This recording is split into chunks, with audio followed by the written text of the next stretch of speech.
Porsche just slammed the brakes on its electric ambitions hard. In fact, in stunning fashion, the German sports car icon is delaying or even canceling many of its EV plans and reverting to gas and hybrid power for upcoming models. This strategic U-turn will cost parent company Volkswagen a staggering $6 billion, yes, billion with a B, in charges. And it's dragging Porsche's profit and targets down with it. So how did one of the most EV enthusiastic luxury brands end up here? Well, let's break it down.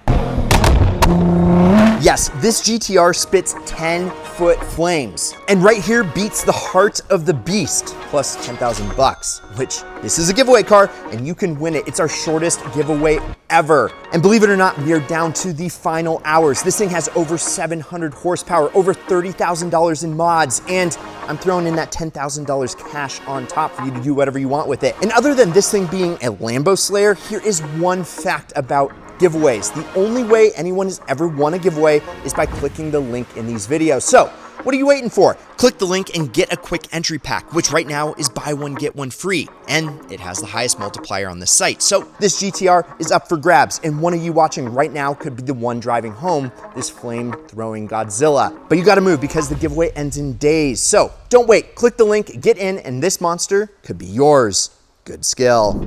Ideal Collective. Shop, buy, win.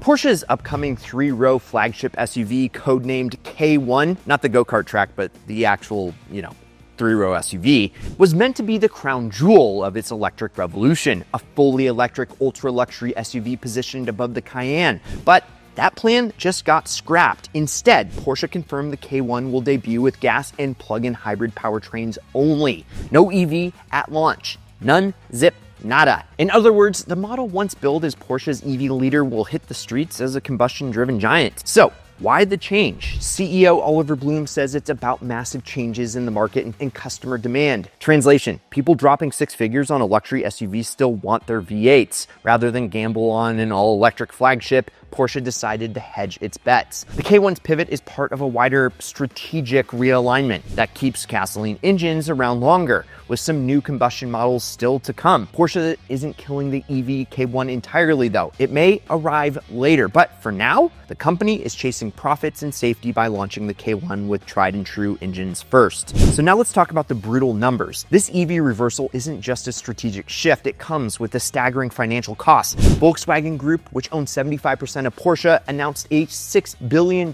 charge tied to Porsche's overhaul and delay in EV rollouts. Porsche alone expects roughly $2 billion in extra costs hitting its 2025 operating profit, mostly from depreciation and provisions for EV projects that won't launch on schedule. The fallout? Porsche slashed its 2025 outlook, warning its operating returns on sales will sink to just 2%, down from 5 to 7% it had forecasted. To put that into perspective, you guys, Porsche normally posts profit margins in the mid to high teens. In 2023, its return on sales was about 18%, among the best in the auto industry. Even last year, margins hovered around 14%. So dropping to 2% pushes Porsche into a mass market territory with margins more typical of mainstream brands, not elite luxury. Volkswagen AG also lowered its guidance, now projecting just 2 to 3% margins for 2025, down from 4 to 5% as Porsche stumbles ripple across the group. CEO Oliver Blume called the process a tough and long road, requiring full focus. Investors weren't very impressed, obviously. Porsche stock dropped about 3% on the news, a clear signal of shaking confidence.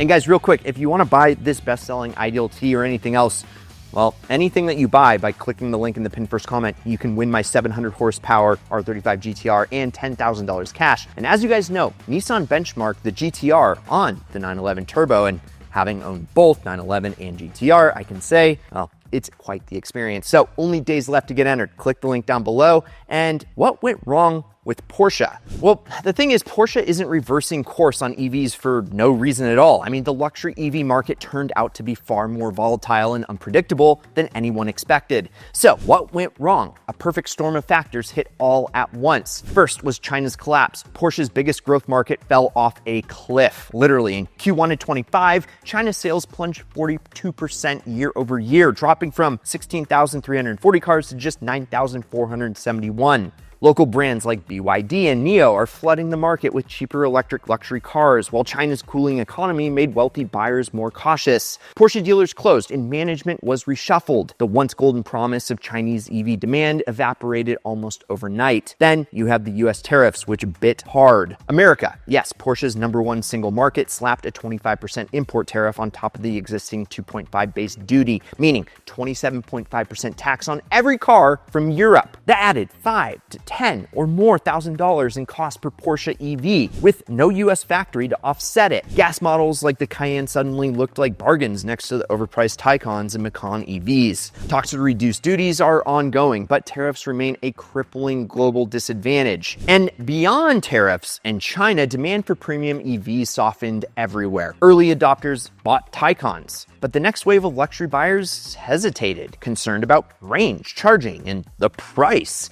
Tesla's global price cuts and China's EV price wars made Porsche margins absolutely vanish. In fact, the Taycan sales fell 18% in North America in Q1 of 25, while Porsche's gas models surged. In short, Porsche's bet on elite EVs got slammed by tariffs, slowing economies and cautious buyers. CEO Oliver Bloom called it a highly volatile environment, warning these aren't passing headwinds but long-term challenges. Now, Porsche's retreat from an EV-first future goes well beyond the K1 SUV. The company is making sweeping reversals across its lineup, undoing several electric-only plans and embracing gas and hybrid power well into the next decade. The 718 Boxster and Cayman, gas isn't dead yet. Yes. The next-gen 718 model were supposed to be EV only, with the flat-six engine consigned to the history books. Instead, Porsche confirmed that combustion versions will remain limited to higher trims. That's a major win for purists who still want the sound and feel of an ICE 718, and they also want to save the manuals, which you can snag that tee right up here and get entered to win my car.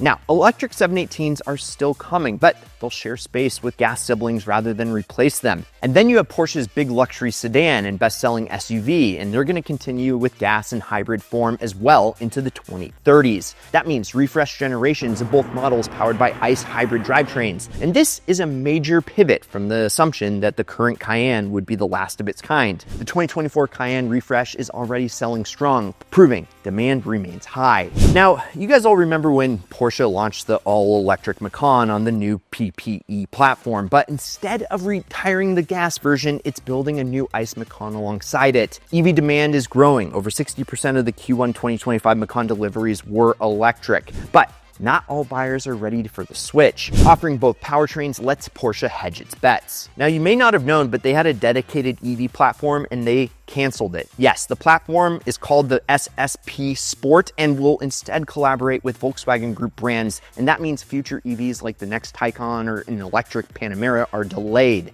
And then Porsche's bold goal of 80% EV sales by 2030 has been abandoned. It's now market dependent and far less aggressive. I mean, gasoline and hybrid Porsches will stick around in larger numbers for longer. So what this kind of all means is that Porsche is pivoting to flexibility, offering combustion, hybrids, and EVs together, building what customers actually want instead of forcing an all-electric lineup onto a market that isn't ready for it yet. And the reason I wanted to do a piece on this is because this Porsche's EV retreat is one of the most dramatic in the auto industry so far, and it sends a very loud signal. Even top luxury brands aren't immune to EV growing pains. If Porsche, with its reputation for engineering brilliance, brand prestige, and early EV success, hello Taycan, yes, couldn't stick to its aggressive electric roadmap, then the broader shift to EVs may be a lot messier than the optimists predict. I mean, one insider admitted Porsche became too dependent on EVs, and its planning and correcting course will take time. That doesn't mean Porsche is abandoning electric cars, far from it. The Taycan, Macan EV, and upcoming Cayenne EV remain critical pillars on its lineup. In fact, the Macan EV already looks like a winner, helping drive Porsche Q1 2025 electric sales to a 38.5% in the US, which is now Porsche's largest market. EVs accounted for 28% of sales in Q1. The demand is real, but tariffs, pricing, and the economics all have to line up, and they simply haven't yet. And this is where Porsche is taking the pragmatic pause, matching supply to real demand instead of chasing arbitrary targets. It hurts in the short term, billions is lost in profit, spooking investors, but CFO Lech Mesh framed it bluntly: better to take the medicine now than bet the farm and miss later. The bottom line, Porsche isn't ditching EVs, it's slowing down to protect its profits, customers, and its brand. Flexibility now rules. The 718 Boxster will keep its flat six. The Cayenne, well, it will roar into the 2030s, and the upcoming K1 mega SUV will debut with combustion firepower. EVs, well, they will join, but they'll have to earn their place. For enthusiasts, the gas-powered Porsche soundtrack, well, it lives on, at least for now. And if you enjoyed this video, please like, subscribe, turn on that notification bell, and definitely get entered to win this 700 horsepower GTR and 10K cash. Time is limited. Click the link in the pinned first comment and check out some of these Ideal vids over here. I'm Brad Danger. This is Ideal. We'll catch you next week, and promise me one thing: keep living the Ideal lifestyle.